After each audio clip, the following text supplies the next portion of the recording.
Bonjour à toutes et à tous, bienvenue sur KTV, Kwezi FM, le 106.9 pour un temps de parole toujours en direct à la radio et à la télévision. Notre invité ce matin n'est autre que l'ancien président du conseil départemental. À quelques heures de la séance plénière, il est avec nous sur le plateau, c'est Daniel Zaidani. Monsieur le Président, bonjour. Bonjour. Merci d'avoir accepté notre invitation. On va revenir, si vous êtes d'accord, sur votre sortie médiatique sur les réseaux sociaux où effectivement vous avez évoqué la radicalisation de votre crainte sur la radicalisation de la violence. On a lu ça avec passion, évidemment, mais on a quand même des questions. Vous dites qu'il faut moins d'élèves dans les écoles, donc des écoles plus petites. Mais ça veut dire que plus de foncier. Et à un moment donné, on va être bloqué. Mayotte, on ne pourra pas éternellement construire des bâtiments pour accueillir des élèves. Absolument. On ne peut pas en même temps non plus construire des établissements de 2000, 3000, et pourquoi pas 4000 élèves et faire de la concentration dans un lieu où on n'est pas capable d'assurer un minimum. C'est le cas à Kawini, avec le complexe qui est en train de se créer. On va se retrouver avec 10 ou 15 000 gamins. Alors, comme je le dis, en métropole, moi je prends toujours la référence en métropole, les lycées et les collèges sont des établissements qui tournent autour de 400, 600 élèves. Ce qui permet, dans cette taille humaine, d'assurer un enseignement de qualité, un suivi et de pouvoir finalement faire en sorte que les élèves, lorsqu'ils se rendent dans leur établissement, ils sont en sécurité. Aujourd'hui, nous avons des établissements qui commencent à partir de 1000, d'une capacité de 1000 élèves. Par exemple, la ministre Adoujani est allée visiter un collège de 2000 élèves. C'est énorme, ça représente en réalité 3 collèges. Je dis cela aussi parce que le problème premier aussi sur notre territoire reste le travail. Je ne dis pas qu'il faut moins scolariser d'élèves, je dis effectivement, comme vous l'avez sous-entendu, qu'il faut construire plus d'établissements, créer de l'emploi à travers la création de ces établissements, et ça permettra ensuite de mieux encadrer les élèves. Mais à un moment donné, où est-ce qu'on va construire, Président ? Alors, pas élastique. Jusqu'à preuve du contraire, nous avons du foncier. Le foncier, toutes les constructions scolaires qui se font sur le territoire de Mayotte, de manière générale, c'est le conseil départemental qui le met à disposition. Sous ma mandature, en tout cas, cela se faisait de manière gratuite.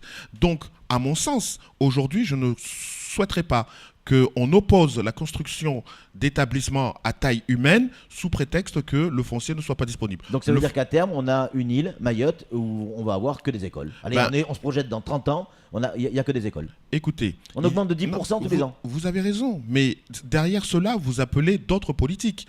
Moi, on est en droit également de s'interroger où est la politique du planning familial sur le territoire de Mayotte.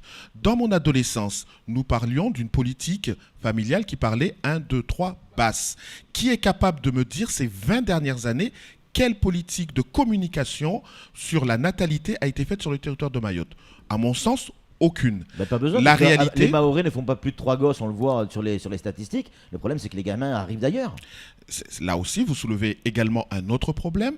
Il s'agit là aussi de réguler l'immigration. Sur l'immigration, la ministre est venue, un certain nombre de réponses a été apportées. Je fais partie de ces élus qui considèrent que la politique qui est menée actuellement n'est pas suffisante. Dans mon communiqué, par exemple, nous parlions des renforts des forces de l'ordre, que ce soit les policiers et les gendarmes. J'avais indiqué que, conformément aux déclarations du ministre et des ministres de l'Intérieur et des Outre-mer, qui devaient avoir 102 policiers. Bon, bien évidemment, nous avons compris 4 mois plus tard qu'il s'agissait d'une gymnastique linguistique effectuée par les ministres dans un contexte sécuritaire aggravé. Moi, je trouve que jouer sur les mots dans un contexte où vraiment on a vraiment des vraies difficultés sur Mayotte, c'est grave et c'est quelque part d'une certaine malhonnêteté intellectuelle. Mayotte a besoin effectivement de renforts supplémentaires pour assurer la sécurité. Pas effectivement qu'au niveau des établissements, mais aussi sur le reste du territoire. C'est quoi, Daniel Zaidani, la radicalisation de la violence? Ça veut dire quoi exactement? Ça veut dire tout simplement que j'ai grandi, j'ai fréquenté les établissements scolaires à Mayotte, que ce soit au collège ou au lycée. Et je peux vous dire que jamais, malgré des affrontements, parce que ça a toujours existé, les affrontements en des rivalités villageoises, des rivalités entre étudiants, mais jamais on a vu des gens arriver avec des coupes-coupes, des pierres et des barres de fer. C'est ce qui se passe actuellement. Aujourd'hui, il n'y a pas de limite dans la violence. Donc, face à cela, il y a une nécessité de sécuriser les élèves. Nous n'avons jamais vu, comme cela s'est passé à Chirongui, les transports scolaires qui se font envahir par des délinquants pour se rendre de Mamoudzou jusqu'à Chirongui. Il y a aussi un problème.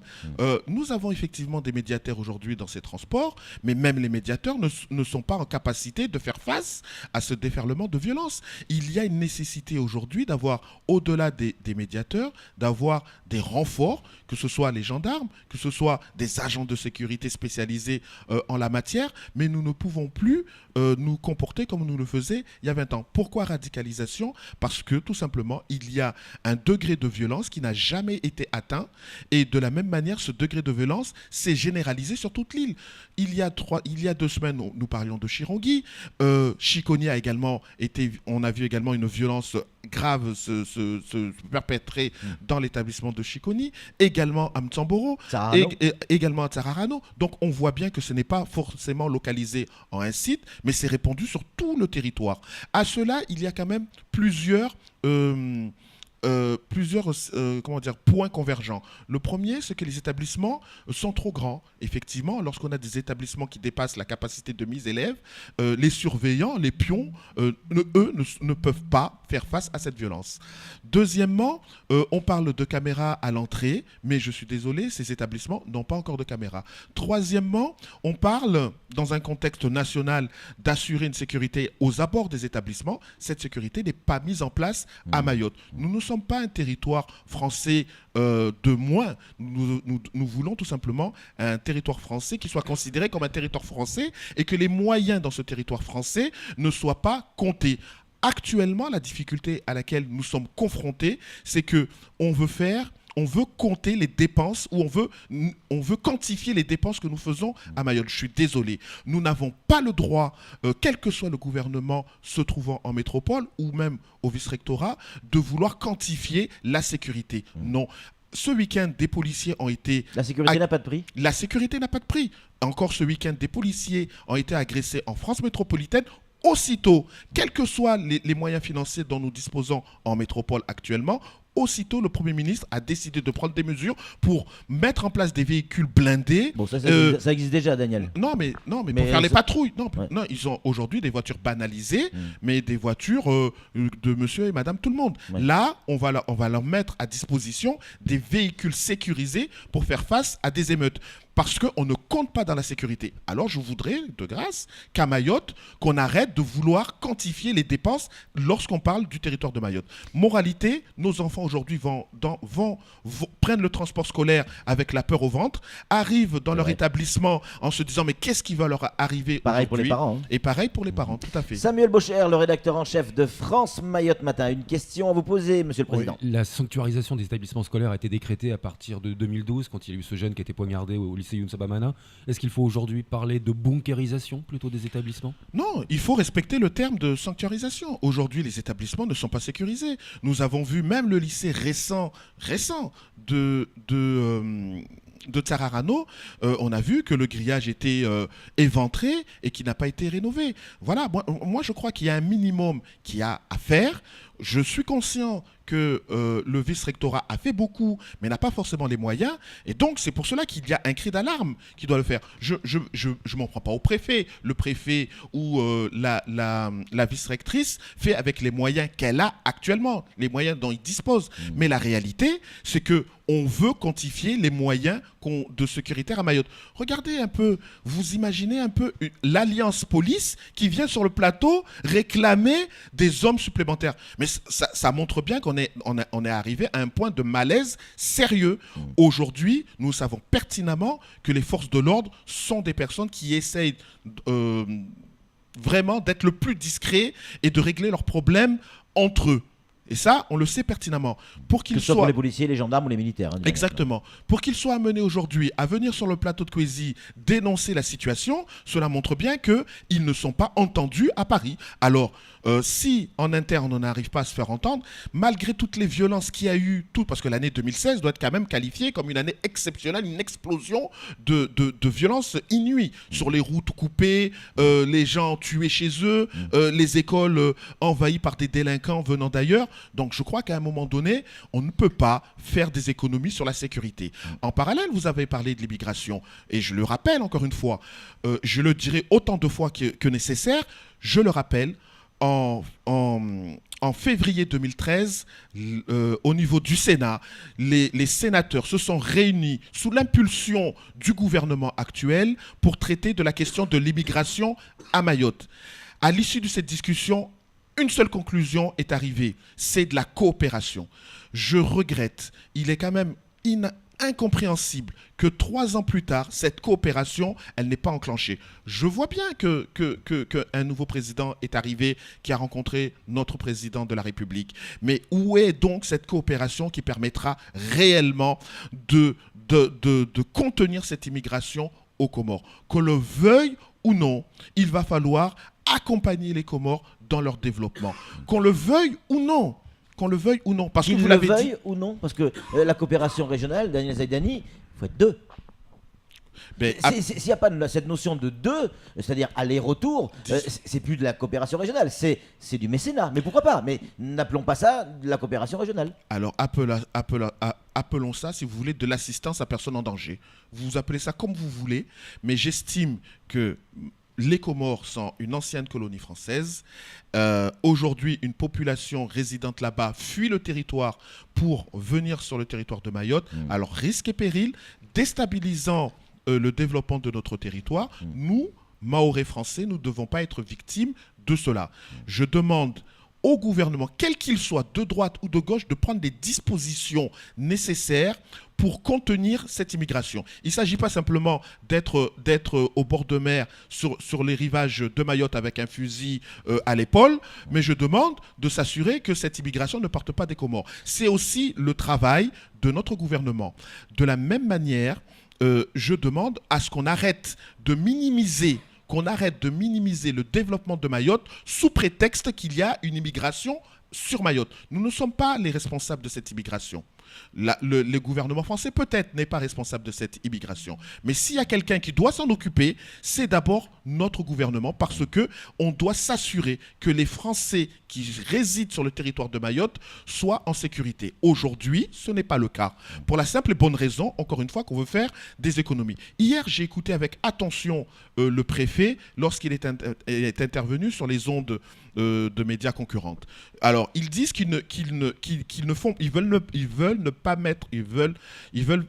veulent pas faire d'économies sur la sécurité. Je suis désolé, ces propos sont mensongers parce que effectivement, on fait des économies sur la sécurité des Mahorais. Parce que je ne vois pas pourquoi on est capable en métropole pour la Coupe du Monde de mobiliser entre 4 et 6 000 policiers, et à Mayotte, on est incapable de détacher 100 policiers supplémentaires. Pourquoi ne mettons pas, alors si on ne peut pas détacher de policiers supplémentaires, pourquoi ne mettons pas en place à Mayotte des concours spécifiques pour recruter des policiers à Mayotte? Je pense que nous avons suffisamment de diplômés au lycée et à la fac pour pouvoir prétendre à ces métiers. Et en plus, lorsqu'on regarde le nombre de chômeurs chez les jeunes à Mayotte, je crois qu'on arrivera très facilement à faire ces recrutements. On n'arrive pas à faire venir des policiers depuis la métropole parce qu'ils ont peur de venir à Mayotte.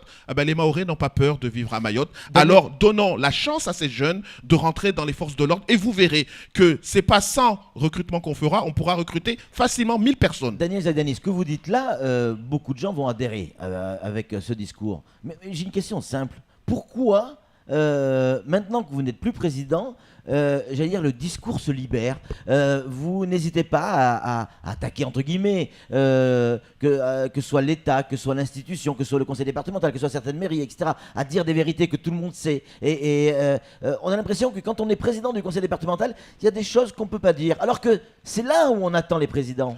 Je pense, M. Millan, qu'il y a deux choses. Premièrement, je pense que c'est un faux procès d'intention que vous me faites. Ai-je besoin encore de vous rappeler que à la fin de mon mandat, il y a eu toute une série de communiqués entre moi et la ministre sur les fonds européens, puisque je dénonçais le fait que Mayotte avait été lésée dans l'attribution des fonds européens, notamment sur l'allocation spécifique d'éloignement. Jusqu'à aujourd'hui, d'ailleurs, les 45 millions de compensation, on ne les a jamais eus et le dossier n'a pas été repris.